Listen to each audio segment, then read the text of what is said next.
London থেকে জনাব তারেক রহমান সাহেবের বাংলাদেশে ফিরে আসার পর থেকেই মোটামুটি বাংলাদেশের রাজনীতি, অর্থনীতি সবকিছুই তারেক রহমান সাহেবকে কেন্দ্র করে হচ্ছে। অর্থনীতির একটি অংশ বা রাজনীতির একটি অংশ মাঝে মধ্যে তারেক রহমান সাহেবকে বাদ দিয়ে আবার জামাতের দিকে যাওয়ার চেষ্টা করছে বটে, কিন্তু সেই মূল স্রোতটি এখনো পর্যন্ত তারেক রহমান সাহেবের দিকে আছে। এই ভিডিওটি যেদিন করছি, অর্থাৎ 2026 সালের ফেব্রুয়ারি মাসের 4 তারিখ সন্ধ্যাবেলায়, সেই দিন পর্যন্ত সারা বাংলাদেশ মোটামুটি তারেক জ্বরে আক্রান্ত। বিএনপির যারা লোকজন রয়েছেন তাদের সবার একেবারে বদ্ধমূল ধারণা তাদের নেতাই হচ্ছেন পরবর্তী প্রধানমন্ত্রী। যারা বাইরের লোক, যারা তারেক রহমান সাহেবকে পছন্দ করেন না, তাদের ভীষণ রকম খারাপ লাগছে। অনেকে কান্নাকাটি শুরু করেছেন, এটা কেমন হলো? এই লোককে দীর্ঘদিন ধরে এত গালাগাল করলাম, যার শিক্ষা নিয়ে, দীক্ষা নিয়ে, পরিবার নিয়ে, ব্যক্তিগত জীবন নিয়ে কি সব কথাবার্তা বললাম, এখন তাকে বলতে হবে মাননীয় প্রধানমন্ত্রী জনাব তারেক রহমান।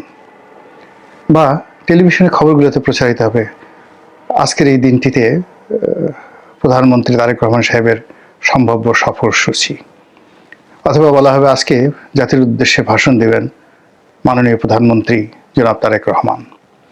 তিনি যখন সংসদে থাকবেন, সংসদ সদস্যরা বলবেন মাননীয় প্রধানমন্ত্রী জনাব তারেক রহমান বা মাননীয় সংসদ নেতা জনাব তারেক রহমান সাহেব, আপনি কিছু বলুন, স্পিকার বলবেন। তো এই জিনিসগুলো যারা তারেক রহমান সাহেবকে পছন্দ করেন নাই ইতিপূর্বে, বিশেষ করে আওয়ামী লীগের যারা লোকজন, কট্টরপন্থী লোকজন, যারা তারেক রহমান সাহেবকে তুই তুকারি বলে কথাবার্তা বলতেন, এটি তাদের জন্য বিশ্বাস করেন। মানে যে কোনো মানুষকে পৃথিবীর সবচেয়ে নিকৃষ্ট একটি খাবার, পচা খাবার তার সামনে দিয়ে যদি বলা হয় না খাবার না, যে কোনো একটি পচা দুর্গন্ধযুক্ত পদার্থ আপনারা অনুমান করে নেন, সেগুলো যদি বলা হয় যে তুমি এটা চামিচ দিয়ে, কাঁঠা চামিচ দিয়ে ধীরে ধীরে ধীরে ধীরে খাবে, এবং প্রথমে কয়েক চামচ খাবে, তারপরে সেটা নাকে মুখে চোখে মাখবে, তারপরে সেটার সঙ্গে প্রয়োজন মনে করলে কিছুটা লবণ, কিছুটা লেবু, কিছুটা পেঁয়াজ মরিচ মাখিয়ে তুমি পেস্ট করে নিতে পারো, এটা তোমার ইচ্ছা। তখন ওই মানুষটার জন্য যে একটা অবস্থা তৈরি হবে, আওয়ামী লীগের লোকজন যারা তারেক রহমান সাহেবকে অপছন্দ করেন, তাদের জন্য এই প্রধানমন্ত্রী তারেক রহমান এই কথাটা শোনার সঙ্গে সঙ্গে ওইরকম একটা অবস্থা তৈরি হয়ে গেছে। এই গেল এটা। 2 নম্বর হলো যে বর্তমান আওয়ামী লীগের অবর্তমানে রাজনীতিতে যারা বিএনপির প্রতিপক্ষ, তাদের মধ্যে এখন তারেক বিদ্বেষ মারাত্মক আকার ধারণ করেছে। আওয়ামী লীগের চাইতেও তারা এখন তারেক রহমান সাহেবকে বেশি অপছন্দ করেন। প্রধানমন্ত্রী তারেক রহমান এই কথাটা স্মরণ করতেই তাদের মাথায় একটা চক্কর দেয়, চোখ দুটো ঘুরতে থাকে, পেটের মধ্যে গুড়গুড়ানি শুরু হয়ে যায়, বিশ্রী এরকম আওয়াজ শুরু হয়ে যায়, পেটের মধ্যে থেকে ফুটফুট ফুটফুট ভুটভুট শুরু হয়ে যায়। এবং সেটা যে কি পরিমাণ নিকৃষ্ট সেটি তাদের সাম্প্রতিক সময়ের কথাবার্তায় আপনারা সেটা বুঝতে পেরেছেন। এই গেল অবস্থা। দেশে যারা রাজনীতিবিদদের বাইরে রাজনৈতিক বিশ্লেষক রয়েছেন, জ্ঞানীগুণী পণ্ডিত, মানে এরা সবসময় করে কি, স্রোতের অনুকূলে বা হাওয়ার অনুকূলে তারা পাল তুলে দেয়, নৌকা ছেড়ে দেয়। এখন সারা দেশ জাতি তারেক বন্দনায় লিপ্ত। জ্ঞানীরা কবিতা লিখছেন, গুণীরা সেই বিভিন্ন কর্মকাণ্ড করছেন তারেক ভজনে, কবিরা কবিতা রচনার পাশাপাশি দার্শনিকরা বিভিন্ন দার্শনিক সূত্র তৈরি করে ফেলছেন, কি করিলে কি হয়। সবাই অবাক বিষয়ে তারেক রহমান সাহেবের দিকে তাকিয়ে আছেন, মানুষের চেহারা তো সুন্দর হয় কি করে? আল্লাহ এই সাক্ষাৎ ফেরেশতা আমাদের মধ্যে পাঠিয়েছেন, আমরা যে কত জন্মের সৌভাগ্যবান। এরকম কবিতা রচনা করে বহু মানুষ তাবিজ বানিয়ে গলায়, মাজায়, কোমরে তারা ওই তাবিজ পরিধান করে ঘুরে বেড়াচ্ছে, যেন বিএনপির যারা লোকজন রয়েছে তারা তাদেরকে সম্মান করে, সমীহ করে। তারেক রহমান সাহেবকে নিয়ে সুন্দর সুন্দর কবিতা রচনা করা হচ্ছে। তার চেহারা মোবারক, তার পোশাক, তার জুতা মোবারক, জুতা মোবারকের তলা, একজন তো বলেই ফেললো যে তারেক রহমান সাহেবের একটা বিড়াল আছে নাম জেবু, এক নেতা, বেশ বড় নেতা। তো তিনি বললেন যে যারা তারেক রহমান সাহেব তো দূরের কথা, জেবুর সঙ্গে, জেবুর একটা পায়ের যোগ্যতা যাদের নেই, বিড়ালের একটা পায়ের যোগ্যতা যাদের নেই, কত বড় দুঃসাহস তারা তারেক রহমান সাহেবকে সমালোচনা করে। এত বড় সাহস! লোকজন বলতেছে হ্যাঁ হ্যাঁ হ্যাঁ, ঠিক ঠিক ঠিক, এর চেয়ে তার উত্তম প্রশংসা হতে পারে না। তো এই যে তারেক বন্দনা, সেই তারেক বন্দনার যে জোয়ার চলছে, সেখানে শিল্পী, সাহিত্যিক, গায়ক, গায়িকা, নায়িকা কেউ বাদ নেই। কোমর দুলিয়ে দুলিয়ে নাচছে, গলা ঝুলিয়ে ঝুলিয়ে গাইছে, বাবরি চুল দুলিয়ে দুলিয়ে তারা সেই মঞ্চ কাঁপাচ্ছে। এরকম একটা তারেক জ্বর শুরু হয়েছে। তো আমরা যারা সাধারণ মানুষ, কখনোই ক্ষমতার সঙ্গে আসলে আমাদের সুসম্পর্ক হয়নি, আমার অন্তত কোনোদিন হয়নি। আমার সেই শৈশব থেকে বহু মানুষের সঙ্গে সখ্যতা ছিল, কিন্তু যখনই দেখা গেল যে মানুষটি বড় কোনো সরকারি পদ পদবি পেয়েছে, তার পরের দিন থেকে আমি তার থেকে দূরে চলে এসেছি। এটা কেন হয় আমি এটা বলতে পারি না। সব ক্ষেত্রে, মানে এখন ধরুন রাজনীতি করি, রাজনীতির আগে তো বহু বছর ভালো ভালো জায়গাতে ছিলাম, গ্রামে ছিলাম, শহরে ছিলাম, দেশে ছিলাম, বিদেশে ছিলাম, কিন্তু এই ক্ষমতার কাছাকাছি মানুষগুলোর সঙ্গে সম্পর্ক রাখা, সেই সম্পর্ককে ব্যবহার করা, ক্ষমতার পিছনে ছোটার যে লিপ্সা, এটা কেন জানি আমার হয়নি। হয়তো সে যোগ্যতাই নেই। তো আমরা এই তারেক রহমান সাহেব যখন দুঃসময় ছিল, তখন বলার চেষ্টা করেছিলাম যে তারেক রহমান সাহেব দেশে আসছেন না, আসবেন না, ইত্যাদি ইত্যাদি। তখন বলছিলাম যে না, তিনি আসবেন, এবং তিনি আসলে যমুনার যে কর্তৃত্ব, ডক্টর মোহাম্মদ ইউনূসের কর্তৃত্ব থাকবে না, যমুনার সামনে লোকজন যাবে না, এ কথা বলেছিলাম। আবার তারেক রহমান সাহেব যখন বাংলাদেশে এলেন, সারা বাংলাদেশ যখন তাকে নিয়ে লাফাচ্ছে, তারেক ছাড়ার কোথাও কিছু নাই, ঠিক সেই দিন আমি বললাম যে বাঙালির এই আবেগ 48 ঘন্টা থাকবে না। 48 ঘন্টার পর আপনি দেখবেন তারেক রহমান সাহেবের বাসা বা অফিসের সামনে এই ভিড় নেই। এখন গিয়ে দেখেন সেই ভিড় আছে কিনা। যা হোক, যারা সমালোচনাকারী, বিশ্লেষক, তাদের বক্তব্য হলো তারেক রহমান সাহেব মূলত বাংলাদেশে পা দিয়েছেন প্রধানমন্ত্রী হিসেবেই। এর কারণ হলো যে তিনি বিদেশে থেকে যে এলেন, দেশের একটা বিশেষ প্রয়োজনে, যখন ওসমান হাদির ঘটনাটা ঘটল, ঠিক ওই সময়টিতে দেশ একটা টারমাইল অবস্থাতে চলে যাচ্ছিল, এবং দেশের যারা রাজনীতিক নেতৃবৃন্দ ছিলেন, বিশেষ করে জামাতের নেতৃত্বে যে সকল ইসলামপন্থী দল ছিলেন, তারা একটা বিকল্প বিপ্লবের কথা চিন্তা করছিল। ওসমান হাদির জানাজা যেদিন হবে, সেই দিনই এরকম একটা বিকল্প কিছু হতে পারে, এরকম আশঙ্কা সবাই করেছিল। এটা যে জামাত করেছে বা করবেন, নট লাইক দ্যাট, কিন্তু তাদের পক্ষে যে সকল ইউটিউবার রয়েছেন, দেশের বাইরে যে সকল কন্টেন্ট ক্রিয়েটার রয়েছেন, তারা এরকম একটা ন্যারেটিভ তৈরি করেছিল যে যেদিন ওসমান হাদি জানাজা হবে সংসদ ভবনে, সেদিন কিছু একটা ঘটবে। এগুলো এক। কিন্তু ডেইলি স্টার এবং প্রথম আলোতে আক্রমণের মাধ্যমে পুরো পাবলিক সেন্টিমেন্ট এবং গ্লোবাল যে অ্যাটেনশন, এটি মূলত সেই যারা বিপ্লবী ছিলেন, যারা ওসমান হাদির হত্যাকাণ্ডের বেনিফিশিয়ারি হওয়ার চেষ্টা করেছিলেন, তাদের বিরুদ্ধে চলে যায়, মবকারীদের বিরুদ্ধে চলে যায়। ঠিক ওই সুযোগটিতেই জনাব তারেক রহমান সাহেব বাংলাদেশে আসার ঘোষণা দেন। সবাই খুব আশ্চর্য হয় যে উনি এই সময়টাতে এটা বললেন কেন বা করলেন কেন। যদি তিনি নিজের ইচ্ছা সেটা করে থাকেন, অবশ্যই সেটা ভালো। এই কারণ হলো, নেতা সবসময় ক্রাইসিস মোমেন্টে সাড়া দেন, নর্মালি অন্য সময় দেন না। যে যত বড় নেতা, সে তত বড় বিপদের সময় নিজেকে সমর্পণ করেন। তো সেই অর্থে তারেক রহমান সাহেব তার স্ত্রী, তার কন্যা, পরিবারের প্রিয়জনদেরকে নিয়ে লন্ডনের পার্ট গুছিয়ে তিনি যে বাংলাদেশে এসেছেন, এটা যেন তেন সাহসের বিষয় নয়, নিঃসন্দেহে এটা অনেক অনেক বড় সাহসের বিষয়। এমনকি শেখ হাসিনার জামানার চাইতেও এটি বেশি সাহসের বিষয়। শেখ হাসিনার জামানাতে যে স্ট্রাকচার ছিল, রাষ্ট্রের কারাগার থেকে শুরু করে অনেকগুলো রাষ্ট্রীয় প্রতিষ্ঠান নিরাপদ ছিল। অ্যাটলিস্ট কোর্ট কাছারিতে, মানে বিচারকের এজলাসের মধ্যে ঢুকে কেউ আপনাকে মারধর করতে পারত না।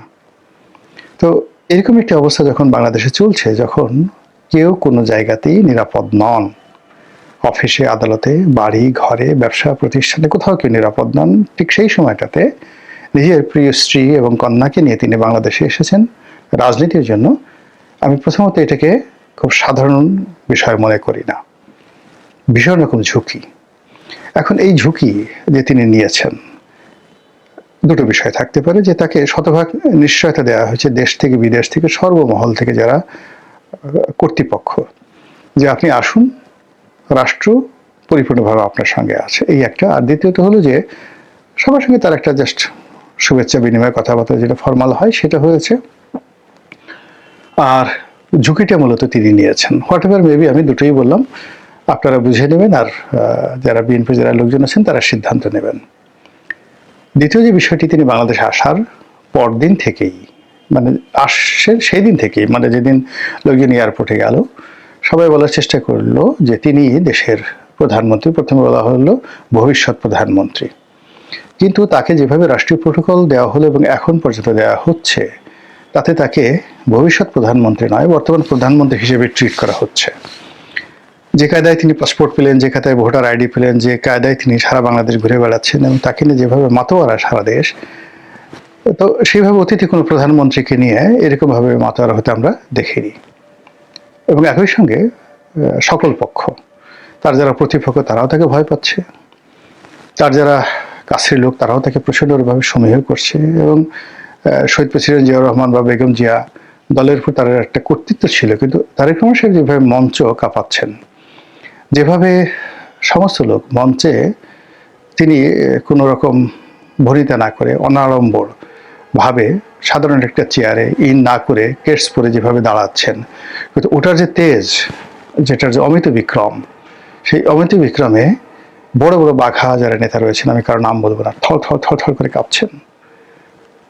সামনে কেউ আসতে সাহস পাচ্ছেন না, সেই সারি থেকে আসতে সাহস পাচ্ছেন না, পেছনের সারিতে তারা মানে কাছুমাছু করে আসছেন। তিনি যেভাবে নির্দেশ দিয়েছেন, তুমি 2 মিনিট দেবে, আপনি 3 মিনিট দেবেন, আপনি 2.5 মিনিট দেবেন, আপনি বক্তব্য দেবেন না, শেষ, কেউ কোনো কথা বলতে পারবেন না। তো এই অর্থে শেখ হাসিনার যে ক্ষমতা, কোনো ক্ষমতাই ছিল না। নিজের একটা জাস্ট উদাহরণ দেই, মানে গণতন্ত্র যখন ছিল তখন আমাদের ক্ষমতা কেমন ছিল।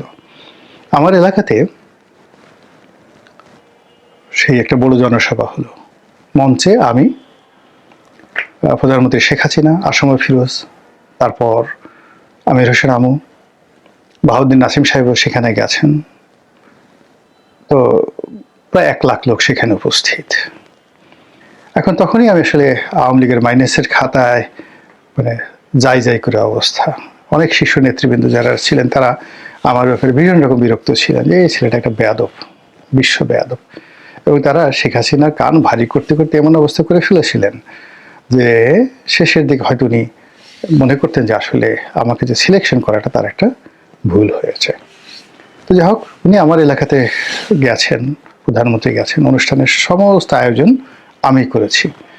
এবং এমন একটা এলাকাতে, যে এলাকাতে দ্বীপ বেষ্টিত একটা এলাকাতে বড় জোর শেখ হাসিনার ওনার নেতৃবৃন্দের আশা ছিল 1000 খানেক লোক ওই সকাল 10টার মধ্যে হাজির হতে পারে। তো সেখানে যখন 1000-এর জায়গায় 1 লাখ লোক হাজির হলো, তো বোঝার চেষ্টা করেন আমি 1 সপ্তাহ ধরে সেখানে সেই অ্যারেঞ্জ করছিলাম। তো যখন এই একটা অনুষ্ঠানে সব মানুষ উপস্থিত, এবং সেখানে মূলত আমার যে অবস্থা ছিল, আমার বক্তব্য শোনার জন্য মানুষ আগ্রহী। তো এমন সময় বাহাউদ্দিন নাসিম সাহেব এসে বললেন যে এমপি সাহেব, প্রধানমন্ত্রী বলেছেন, বা প্রধানমন্ত্রী বক্তব্য দিবে মতিয়া চৌধুরী, মানে মতিয়া আপা দিবে, আর বিএডিসির চেয়ারম্যান সাহেব উনি বক্তব্য দিবেন, আপনার দেওয়ার দরকার নেই। পাশে প্রধানমন্ত্রী বসা। তা আমি গিয়ে বাহাউদ্দিন নাসিম সাহেবকে বললাম, হু আর ইউ, আপনি কে? একটু নড়াচড়া করবেন না, সে একদম আপনার চেয়ারে বসে থাকেন। এখন প্রধানমন্ত্রী হা করে তাকিয়ে আছেন। আসম ফিরোজ আমাকে চেপে ধরেছেন যে বাঘের বাচ্চা, এইভাবে বলা উচিত। তো বাহাউদ্দিন নাসিম তো সঙ্গতের কারণেই প্রধানমন্ত্রীর আত্মীয় হন বলে তার একটা ধরেন ঔদত্য থাকে। তো তিনি বলেন যে, জোরে জোরে বললেন প্রধানমন্ত্রীকে শুনিয়ে, আপনি এভাবে কথা বলছেন কেন? এবং বাহাউদ্দিন নাসিম, আমি শুনেছি, সত্য কিন্তু জানি না, পরবর্তীতে যখন আসম ফিরোজ চিফ হুইপ হয়েছিলেন তখন নাকি ফিরোজ সাহেবের গায়ে হাত দিয়েছিলেন, পার্লামেন্টে বসে। তার চিন্তা করেন, আমি বলছি যে তার পাওয়ারটা ওই পর্যায়ে ছিল। তো আমি বললাম যে নাসিম সাহেব, সোজা চেয়ারে গিয়ে বসেন। আপনি যত সহজে আসছেন তত সহজে এখান থেকে আপনি যেতে পারবেন না, হেলিকপ্টারে উঠতে পারবেন না। প্রধানমন্ত্রীর সামনে বলে দিলাম, উঠতেই পারবেন না হেলিকপ্টারে, যান বসে থাকেন। এরপরে বক্তব্য দিলাম, অনুষ্ঠান শেষ হলো, এবং অনুষ্ঠান শেষ হওয়ার তাকাই দেখি যে সবার আগে হেলিকপ্টার উঠে গেছে বাহাউদ্দিন নাসিম। তো ডেমোক্রেসি যেখানে থাকে সেখানে যে কোনো মানুষেরই স্টেক হোল্ডার, তার এই ধরনের ক্ষমতা থাকে। এখন আওয়ামী লীগে আমার পরবর্তীতে হয়নি, কিন্তু যতদিন আমি আওয়ামী লীগে ছিলাম ততদিন ঠিক এই ধরনের ক্ষমতা নিয়েছিলাম। পার্লামেন্টারি কমিটিতে, আপনার কাছে গল্পের মতো মনে হবে, মানে সংসদীয় কমিটির বৈঠকে, তারপর সংসদীয় সভা, প্রধানমন্ত্রীর সভাপতিতে যেটি হয় সংসদীয় সভা, সেখানে, এরপরে পার্লামেন্টের লবিতে, প্রত্যেকটা জায়গাতেই গণতন্ত্রের স্পষ্ট সিল সাপোর মেরে আসার সুযোগ হয়েছিল। কিন্তু এখন সেটা নয়। এখন যে অবস্থা চলছে সে অবস্থাতে এখানে তারেক জ্বর, এখানে জনাব তারেক রহমান সাহেবের বিড়াল নিয়ে একটা টু শব্দ করার ক্ষমতাও বিএনপির কোন নেতার আছে আমার কাছে মনে হয় না। তো যেটা বললাম যে তিনি এখন বর্তমান প্রধানমন্ত্রীর মতো করে সারা দেশ চষে বেড়াচ্ছেন, এবং এই যে তিনি যে প্রধানমন্ত্রী, এটাকে প্রচার করার জন্য, শো আপ করার জন্য একটার পর একটা সভা হচ্ছে, সেমিনার হচ্ছে, তারপর ব্যবসায়ীরা আসছে, রাষ্ট্রদূতরা আসছে, টেলিভিশন মিডিয়ারা যাচ্ছে, বিভিন্ন রকম কথাবার্তা, মানে অ্যাজ ইট ইজ প্রধানমন্ত্রী তারেক রহমান সাহেব। তা আমি এগুলো নিয়ে, মানে এর মধ্যে আবার নিউ ইয়র্ক টাইমসে তার একটা বক্তব্য, নিউ ইয়র্ক টাইমসে না, ইন্টারন্যাশনাল টাইম ম্যাগাজিনে তার একটি সাক্ষাৎকার ছাপা হলো। তো ভালো সাক্ষাৎকার, অনেক ভালো দিকে বলা হয়েছে, তার সঙ্গে সঙ্গে তার যত রকম বদনাম আছে সেই জিনিসগুলো টু দি পয়েন্ট ইন্টারন্যাশনালি বলে দেওয়া হয়েছে। তো সেটা আমি মেয়েদের সমালোচনা করেছি, অসুবিধা নেই। কিন্তু আজকে যেটা আমি বলবো সেটা হলো, যেটা আমি আশঙ্কা করেছিলাম বা আশা করেছিলাম, যে ইকোনমিস্টের মতো পত্রিকা যদি তারেক রহমান সাহেবকে নিয়ে কোনো প্রতিবেদন তৈরি করে, তাহলে সেটা তার জন্য সবচেয়ে বড় পাওনা হবে, এবং সেটা কী হবে এটা নিয়ে আমি একটা টেনশনে ছিলাম। তো দেখলাম যে ইকোনমিস্টও তাকে নিয়ে একটি প্রতিবেদন করেছে, এবং সেই প্রতিবেদনে তারা বলেছেন যে প্রধানমন্ত্রী হওয়ার যে দৌড়, সেই দৌড়ে তারেক রহমান সাহেব এগিয়ে আছেন। আমি মনে করি এটি তার জন্য একটা বিরাট ইতিবাচক দিক। New York Times, the guardian বা ওয়াশিংটন পোস্ট, এই পত্রিকাগুলো প্রায় বায়াসড, তারা একটা বিশেষ দলের, গোত্রের, সরকারের, রাষ্ট্রের তারা পারপাস সার্ভ করে। কিন্তু ইকোনমিক্সড একটা ইকোনমিক ফোরকাস্টের সাথে সাথে সত্যিকার অর্থে একটা দেশের রাজনীতিটা কিভাবে, যাকে বলা হয় ডিজাইন হয়, কিভাবে আগায়, এটার একটা নিরপেক্ষ যদি আপনি প্রতিবেদন পেতে চান, তাহলে আপনাকে ইকোনমিস্ট পত্রিকার প্রতিবেদনের উপর নির্ভর করতে হবে।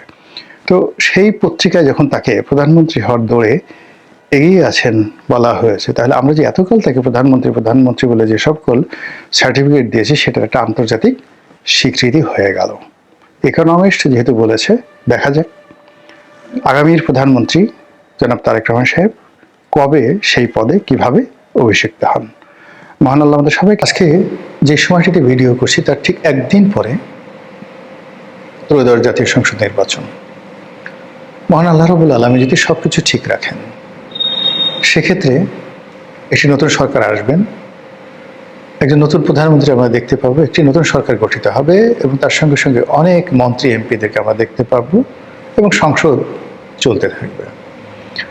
গণতন্ত্রের আওয়াজ আরও বুলন্দ হবে, আমাদের সমাজ ঘুরে দাঁড়াবে, এবং গত 15 বছরের যে আমাদের পুঞ্জীভূত ক্ষোভ, ক্রোধ, এবং একই সঙ্গে গত 17 মাসে আমাদের যে ব্যথা এবং বেদনা, সব কিছু অতিক্রম করে আমরা গণতন্ত্রের পথে হাঁটব, এই আশাটুকু এখানে রাখছি।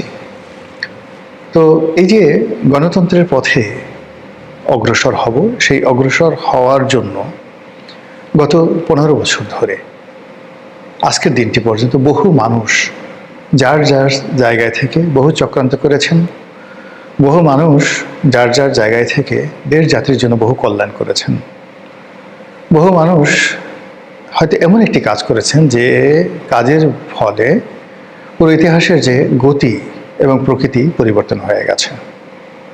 এই যে সামনে যে নির্বাচনের একটা সূক্ষ্ম স্বপ্ন দেখলাম, পুরো নির্বাচনটি বানচাল হয়ে যেতে পারত বা এখনো দুর্ঘটনা ঘটতে পারে। যখন খুব টানটান একটা উত্তেজনা চলতে থাকে, যেমন হাদির মৃত্যুর পরে যা কিছু হয়েছিল এই ঢাকা শহরে, সেক্ষেত্রে শুধু ডেইলি স্টার বা প্রথম আলো ভবনে আগুন লাগানো নয়, ওই দিন যদি তারা গণভবনে যেভাবে তাণ্ডব চালিয়েছিল, একইভাবে যদি বঙ্গভবন আক্রমণ করত, একইভাবে যদি যমুনা আক্রমণ করত, সংসদ আক্রমণ করত, কিচ্ছু করার ছিল না। ফলে সময় এমন একটা ব্যাপার যে বারুদ যদি বারুদের জায়গাতে একটু আগুন লাগিয়ে দেওয়া হয়, তাহলে নগর বন্দর সব তছনছ হয়ে যায়। কাজেই যারা এরকম উত্তেজনাকর মুহূর্তে ওই বারুদের যে আগুনটি নিভিয়ে দেয়, ইতিহাস হয়তো তাদেরকে স্মরণ করে না, কিন্তু প্রকৃতি তাদেরকে স্মরণ করে। আপনাদের মনে আছে যে গত শুক্রবার ডক্টর মোহাম্মদ ইউনূসের যে সরকারি বাসভবন যমুনা, এই যমুনা ঘেরাওয়ের দুটো প্ল্যান ছিল, দুটো প্রকল্প ছিল, দুটো কর্মসূচি ছিল। একটি কর্মসূচি ইনকিলাব মঞ্চ, ওসমান হাদির বিচার চাই, নিরপেক্ষ বিচার চাই, আগে বিচার তারপরে নির্বাচন, এই ছিল মূল থিম। তারা অতীতের মতো আত্মবিশ্বাস নিয়ে শাহবাগ, প্রথমে ক্যাম্পাস থেকে শাহবাগ আসলো, শাহবাগ থেকে ইন্টারকন্টিনেন্টালের সামনে আসলো, ইন্টারকন্টিনেন্টাল সামনে থেকে তারা ব্যারিকেড ভেঙে যমুনার সামনে আসলো। এক গেল এক।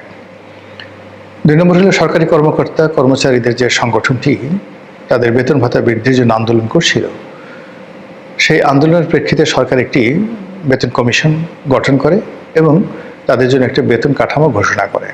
বর্তমান তারা যে বেতন পাচ্ছে তার প্রায় 2.5 গুণ বেতন তারা পাবে, এবং এই সরকার বাস্তবায়ন করে যাবে, এই দাবিতে কর্মচারীদের একটি সংগঠন কয়েক হাজার লোক নিয়ে যমুনা ঘেরাও কর্মসূচি দেয়। দুটো সংগঠনই ছিল মারমুখী, এবং অতীতে যেটা হয়েছে, ওই যমুনাকে কেন্দ্র করে বহু নাটক হয়েছে, বহু সিনেমা হয়েছে। ওইখানে অনেকে ডেকে আনা হয়েছে, আবার অনেকে এসেছে। যারা এসেছে তারা খালি হাতে যায়নি, তারা দাবি আদায় করে গেছে। আর যাদেরকে আনা হয়েছে, ইনভাইট করে আনা হয়েছে যে কোনো একটি অভীষ্ট লক্ষ্য অর্জনের জন্য, তো তাদের দ্বারা নাটক তৈরি করে এই বাংলাদেশের অনেক সর্বনাশ ওখান থেকে ঘটানো হয়েছে।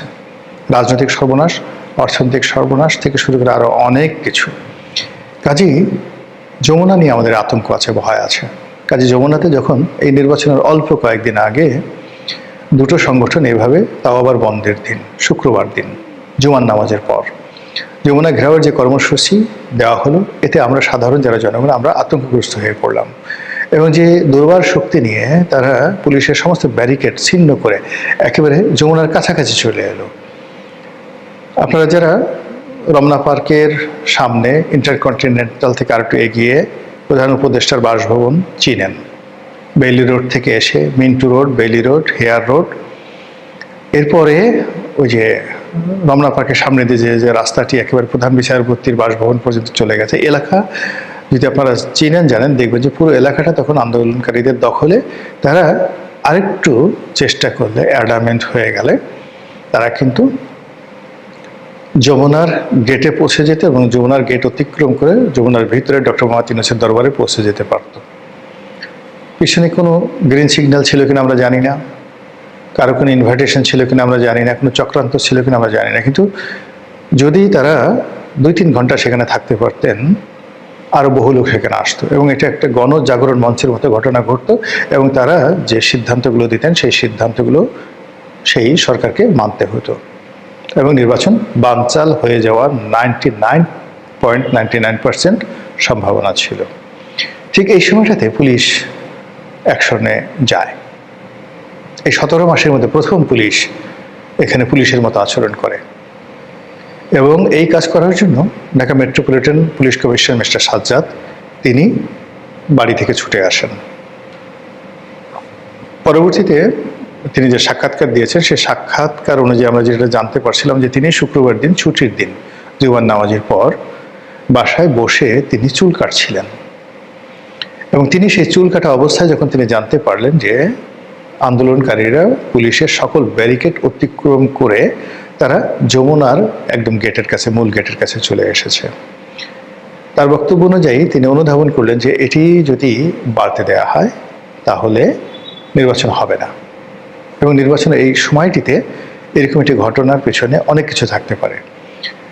ওই সময়টাতে এই ভদ্রলোক মিস্টার সাজ্জাদ, আমি ভদ্রলোকের সঙ্গে কখনো আমার দেখা হয়নি, কথা হয়নি, এবং তিনি শারীরিকভাবে অতটা সুস্থ নন, মোটাসোটা শরীর, বয়সও হয়েছে, রিটায়ারমেন্টে ছিলেন, সেখান থেকে আনা হয়েছে। তো তিনি ওই দিন যে ভূমিকা রেখেছেন, আগামীতে যারা রাষ্ট্র ক্ষমতায় আসবে তাদেরকে অবশ্যই কৃতজ্ঞতা ভরে এই ভদ্রলোকের নামটি মনে রাখতে হবে, কৃতজ্ঞতা সহকারে।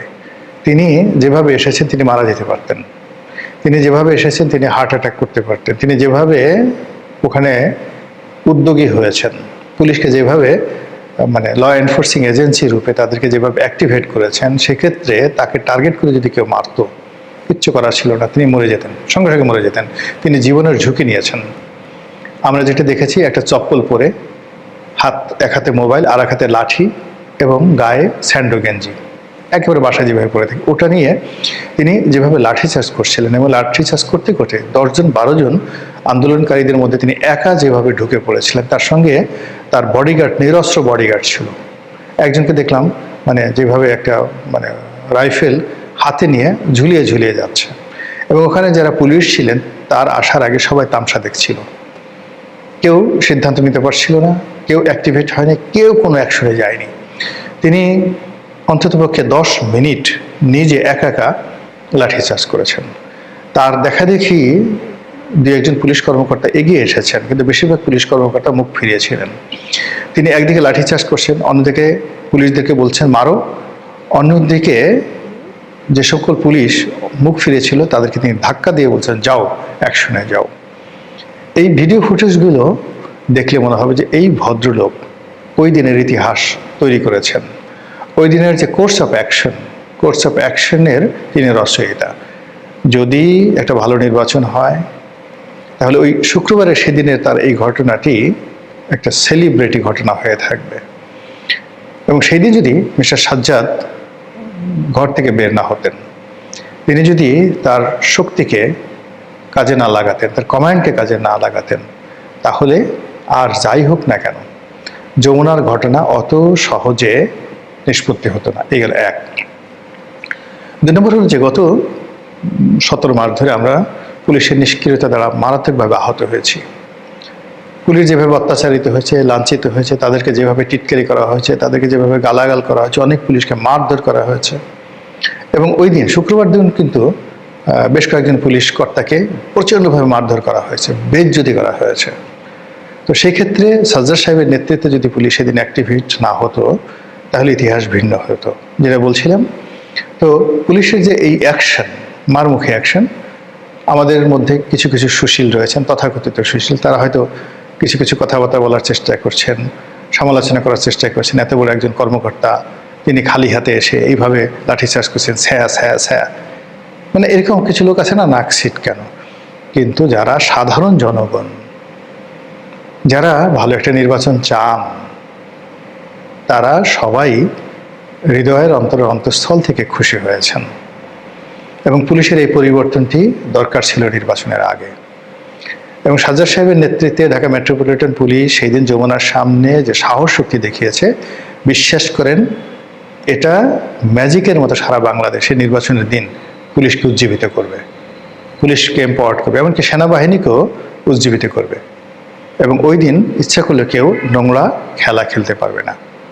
এর বাইরে যেটি হয়েছে সেটি হলো পুলিশ যে কাতায় ছ্যাঁচা দিয়েছে আন্দোলনকারীদের, যেভাবে আন্দোলনকারীরা কান্নাকাটি করেছে, দৌড়ে পালিয়েছে, যেভাবে রাস্তায় চিত হয়ে পড়ে গেছে, এটা দেখতে যত নিষ্ঠুর হোক না কেন, গত 17 মাস ধরে যারা বিরক্ত ছিলেন বিভিন্ন ব্যাপারে, তাদের একটা বিরাট অংশ খুশি হয়েছে, মারাত্মকভাবে খুশি হয়েছে।